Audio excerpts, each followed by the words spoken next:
আজকে প্রথম আমি আমার আম্মুর কাছে রান্না শিখলাম। বিয়ের আগে কখনো আমি আমার আম্মুর কাছে রান্না শিখিই নাই। শুনতে অবাক লাগতেছে তাই না? আমি আমার আম্মুর কাছে এতদিনে রান্না শিখতেছি।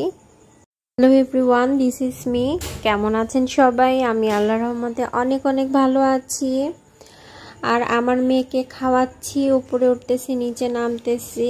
আম্মুর পোলাও রান্না করলো, আমি ওর সাথে ছিলাম, আমি নাড়ানাড়ি করেছি, পোলাও রান্না শিখলাম। আমার আম্মু যেভাবে পোলাও রান্না করে এভাবে আমি শ্বশুর বাড়িতে রান্না করি না, অন্যরকম করে করি। এজন্যই আমার কাছে রান্নাটা আনকমন লেগেছে।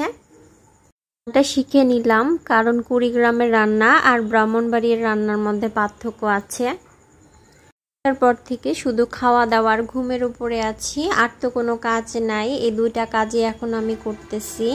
ভাবিও এখন অনেক মজার মজার রান্না করতে পারে। আর বিকাল হতে ভাইয়া মোগলাই নিয়ে আসছে, কারণ মোগলাই আমার পছন্দ। গাড়ির শব্দে শব্দে ভয়েস দিচ্ছি, কেউ কিছু মনে করবেন না।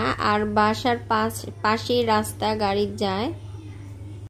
এইভাবে মিলেমিশে ভাই বোন যেন একসাথে থাকতে পারি, সেই দোয়াটাই আমার জন্য করবেন। ভাইয়ের মেয়েটা অনেক দুষ্টু, আর আমার মেয়েটা তো অনেক দুষ্টু, এটা তো জানেনই। সারাদিন দুটো এত দুষ্টুমি করে। আর এই তো খাওয়ার জন্য আমরা থাকি 4 তলা, একবার নিচে যাই আবার উপরে উঠি, এরকম করতে হয় খাওয়ার জন্য। সিঁড়ি দিয়ে, লিফট দিয়ে না, সিঁড়ি দিয়ে, না হলে খায় না। মেহরিমা যতটুকুই খায় এভাবে সিঁড়ি দিয়ে উপরে উঠে উঠে খাওয়াই, আবার নিচে নেমে নেমে খাওয়াই। আর করব, কষ্ট হলেও মেয়েকে খাওয়াইতে হবে। আর প্রত্যেকটা মাই জানে কিভাবে বাচ্চাকে কষ্ট করে খাওয়াতে হয়। তাহলে এই পর্যন্ত, আর বাড়াচ্ছি না। আমাদের সবার জন্য দোয়া করবেন, আমার মেয়ের জন্য দোয়া করবেন।